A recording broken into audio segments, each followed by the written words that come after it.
Bonjour à tous et bienvenue dans notre podcast La nouvelle ère du crédit au Maroc. Je suis Karim, votre hôte, et aujourd'hui nous allons explorer ensemble les transformations majeures apportées par la nouvelle réglementation relative au bureau d'information sur le crédit. Pour m'accompagner dans cette discussion, j'accueille Leila, analyste financière spécialisée dans le secteur bancaire marocain. Bonjour Leila. Bonjour Karim et bonjour à tous nos auditeurs. Je suis ravie d'être avec vous aujourd'hui pour décrypter cette réforme qui marque un tournant dans l'écosystème financier de notre pays. Leila, commençons par l'essentiel. Cette nouvelle loi sur les bureaux d'information sur les crédits promulguée en 2024, qu'est-ce qu'elle change fondamentalement par rapport à l'ancien système ? C'est une excellente question Karim. La réforme bouleverse complètement le paradigme de l'information financière au Maroc. Avant courant, l'évaluation du risque de crédit reposait essentiellement sur les données bancaires classiques, l'historique des prêts, les remboursements, les incidents.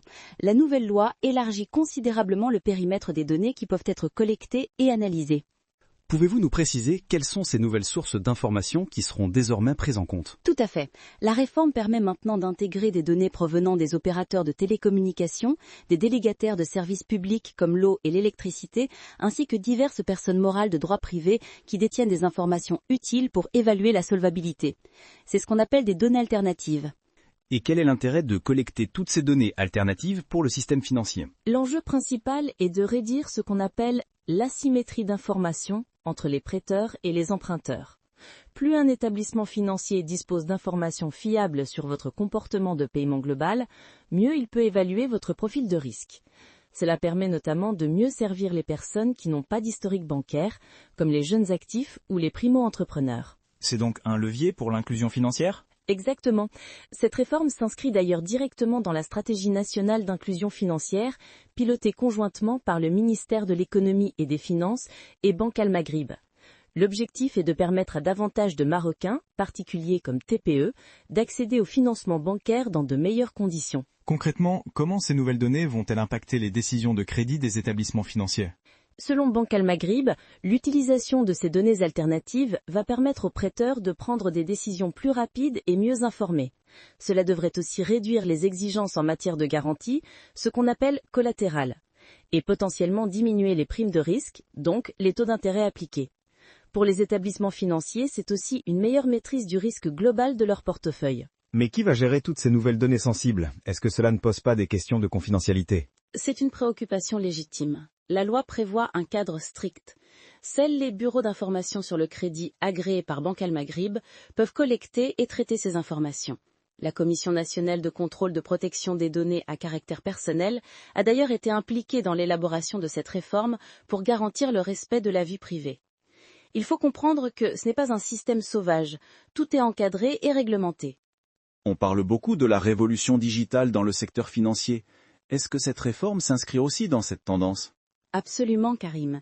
Cette réforme est même une pierre angulaire de la modernisation du système financier marocain.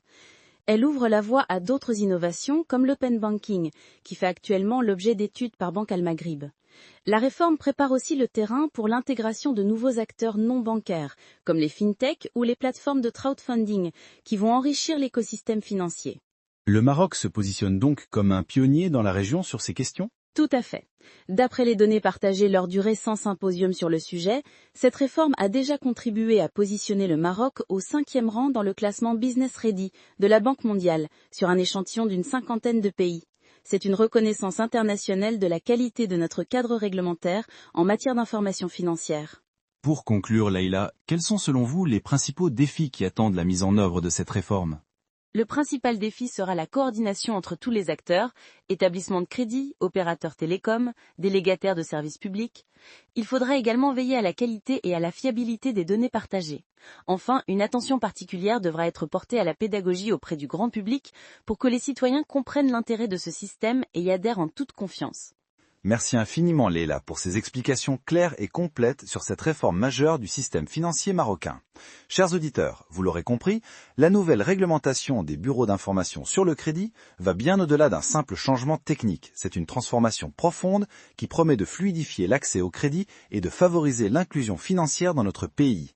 Merci à vous Karim et merci à tous les auditeurs. N'hésitez pas à vous renseigner davantage sur ce sujet qui concerne potentiellement chaque citoyen marocain. C'était la nouvelle ère du crédit au Maroc. N'oubliez pas de vous abonner à notre podcast pour ne manquer aucun de nos prochains épisodes. À bientôt.